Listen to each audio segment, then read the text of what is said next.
From the Gray Man Briefing, this is a summary of recent developments regarding the Second Amendment, cybersecurity, protests, supply chain disruptions, national security, law and order, free speech, censorship, government oversight, and more.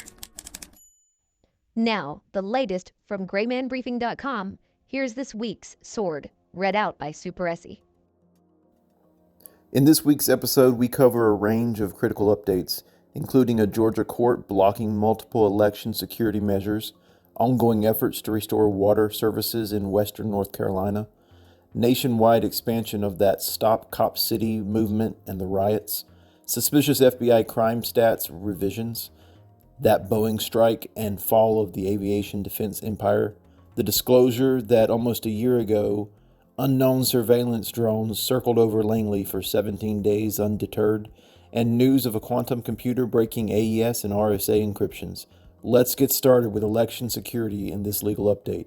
In Georgia, Supreme Court has blocked 7 election security measures as the state begins its 2024 voting process. These measures, passed by Republican lawmakers, were challenged as unconstitutional, particularly affecting minority groups, according to those who oppose them. They voided the rules, including the hand count rule, the poll watcher rule, the daily reporting rule, and others related to drop box surveillance and voter identification. Moving into natural disaster and infrastructure, in Asheville, North Carolina, following disruptions by Hurricane Helene, public water utilities have been mostly restored as of October 17th. Around 80% of the homes have running, but non-potable water that must be boiled before use. High-altitude areas in the city continue to face delays in water access, with some homes without power for approximately 20 days. Moving into government oversight, also sticking with that Hurricane Helene and Milton, FEMA has approved $1.2 billion in aid for communities impacted by Hurricane Helene, with $746 million allocated for individuals and families, $524 million for debris removal and public safety efforts. Though this money's been allotted, it doesn't mean it's been issued or used yet. Also, global conflict under government oversight. The U.S. Secretary of Defense visited Ukraine to announce a $400 million military aid package, in addition to the other $61 billion that's already been sent to Ukraine. The president of Ukraine also announced, I believe it was $800 million that he said the U.S. is also sending him to begin producing and manufacturing drones. In the UK, a former British soldier was convicted for silently praying near an abortion clinic. Of note, he wasn't protesting, he had no signage, he was just praying with his eyes closed in a public area near but out of sight of the abortion clinic. Authorities argued that his action violated the Public Spaces Protection Order, the PSPO, which restricts antisocial behavior. Critics argue that the conviction criminalizes private, silent prayer, or they called it a thought crime. The man received a conditional discharge and a fine equivalent to approximately $11,000 for praying silently in his head in a public area in the United Kingdom. The FBI revised its 2022 crime statistics, revealing a 4.5% increase in violent crime, rather than the previously reported 2.1% decrease. The update added 80,000 crimes, raising concerns about transparency, as there was no press release that accompanied this revision. Moving into civil unrest, anti-government activists, Antifa affiliates, and pro-Palestinian groups planned a week, or kind of a non-stop movement now. They're calling themselves Stop Cop City Nation. If you recall, there have been for, 2 or 3 years now outside of Atlanta, the Stop Cop City riots that are opposing that public safety training facility in Atlanta.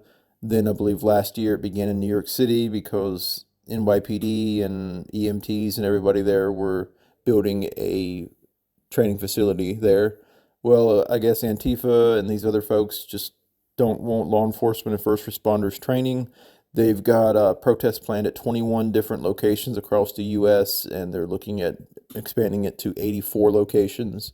It's kind of an ongoing protest against these training facilities. Moving now into infrastructure and communications, SpaceX has applied to the FCC for approval to modify its Starlink Gen 2 network to achieve gigabit speeds, basically broadband equivalent speeds. The proposal includes lowering satellites' altitudes and adjusting orbital configurations to enhance network capacity and reduce latency, potentially boosting performance 10 times. Labor force, transportation, and moving a little bit here into national security. Boeing plans to cut 17,000 jobs amidst ongoing strikes involving over 30,000 workers, which have halted aircraft production.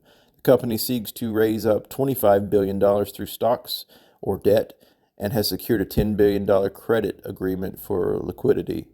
There's a lot going on with Boeing here. You definitely need to check into it on the latest brief at graymanbriefing.com. Moving on here with national security. Pentagon confirmed that unidentified drones flew over Langley Air Force Base for 17 days in December of 2023. Although the drone showed no hostile intent, their origin remains unknown and investigations are ongoing. Moving into cybersecurity, Chinese researchers out of Shanghai used a quantum computer that they rented from Canada to break RSA and AES encryption, which protects sensitive information globally. The U.S. government also uses one of these encryptions.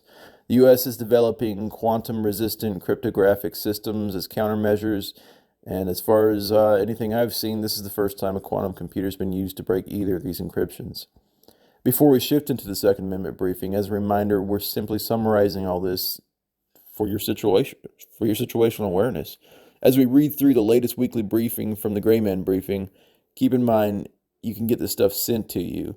Sign up for the news and intel service at graymanbriefing.com and get these briefs sent to your inbox and get them daily on Signal and Telegram.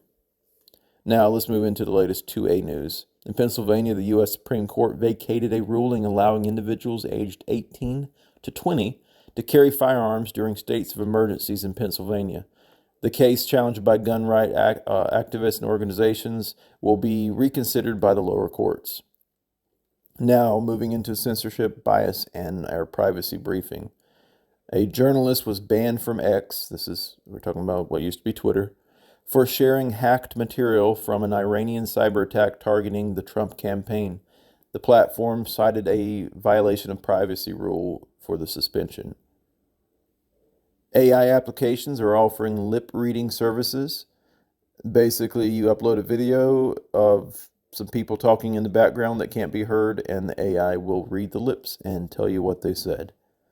Hillary Clinton called for increased social media censorship and the repeal of Section 230, arguing that unrestricted speech online could lead to societal harm.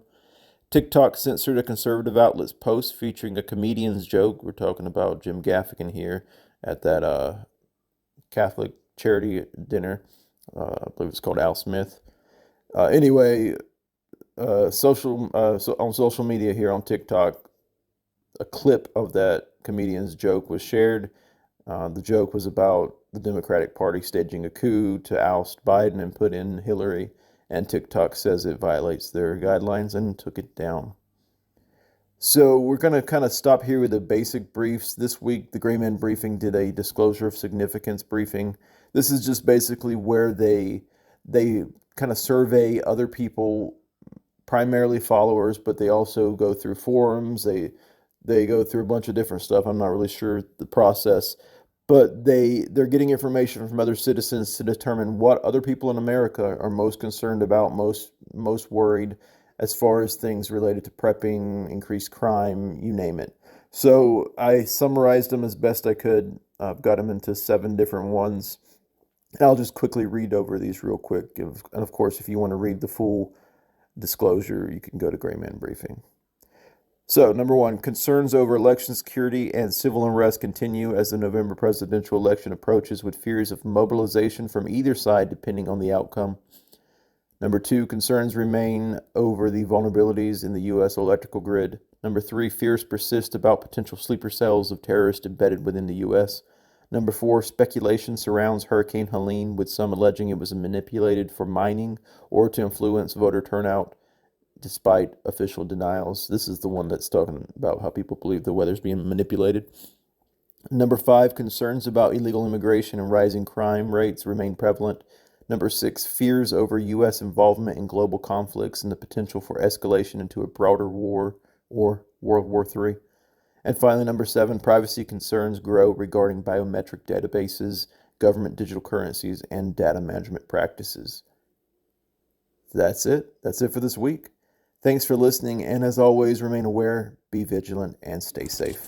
Get unredacted, real-time briefings sent via email and through the Telegram and Signal apps by joining the Gray Man Briefing.